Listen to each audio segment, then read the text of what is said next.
warahmatullahi wabarakatuh. Saya akan membawakan cerita rakyat berjudul Si Pitung Jagoan dari Betawi. Selamat menyaksikan. Bang Pitung pun memiliki kesaktian yang luar biasa. Ia tak mempan ditembus senjata. Tetangga-tetangga Bang Pitung hidup serba kekurangan. Bang Pitung pun merasa iba. Apalagi orang yang kaya justru semakin kaya tanpa memedulikan rakyat yang miskin. Aku harus melakukan sesuatu untuk membantu masyarakat, ucap Bang Pitung. Hati si Pitung geram sekali. Sore hari ini ia melihat para kesewenang-wenangan para centeng Babah Liem. Babah Liem atau Liem Pijeng adalah tuan tanah di daerah Si Pitung. Babah Liem menjadi tuan tanah dengan memberikan sejumlah uang pada pemerintah Belanda.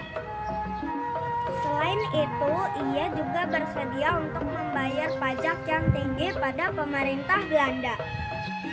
Itulah sebabnya Babah Liem memperkerjakan para centeng-centengnya untuk merampas harta rakyat. Ia juga menarik pajak yang jumlahnya mencekik leher. Si Pitung bertekad ia harus melawan para centeng Babah Liem. Aksi Bang Pitung pun akhirnya terdengar oleh kompeni Belanda yang menguasai daerah itu. Kita harus menghentikan Pitung agar kompeni Belanda tidak resah dengan keberadaannya, ucap kepala kompeni Belanda. Berbagai upaya dilakukan, namun Bang Pitung selalu bisa lolos dari kompeni Belanda. Berkali-kali kompeni Belanda mencoba menembaknya, tapi Pitung tak terluka sama sekali. Kepala kompeni Belanda hampir putus asa. Bagaimana cara menangkap Pitung? Apakah ia tidak memiliki kelemahan? Tanya kepala kompeni Belanda merasa kesal. Pejabat Belanda ini kemudian berencana untuk menculik ayah dan guru si Pitung, yaitu Bang Piun dan Haji Naipin. Tentara Belanda pun berhasil menangkap keduanya dan mengancam akan memenggal kepala mereka jika Pitung tak juga menyerahkan diri. Hai Haji Naipin, kamu akan mati karena kamu telah mengajari Pitung ilmu-ilmu untuk melawan kebijakan kami, kata Scott Hein yang marah sekali saat itu. Haji Naipin hanya terdiam. Kamu juga Piun, kamu akan mati sia-sia sekarang ini. Kamu akan aku penggal jika anakmu tak kunjung menyerahkan diri, ucap pejabat Belanda yang satu ini.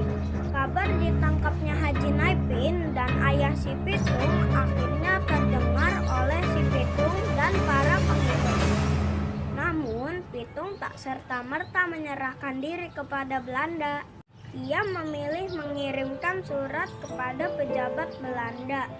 Ia meminta agar guru dan ayahnya dilepaskan.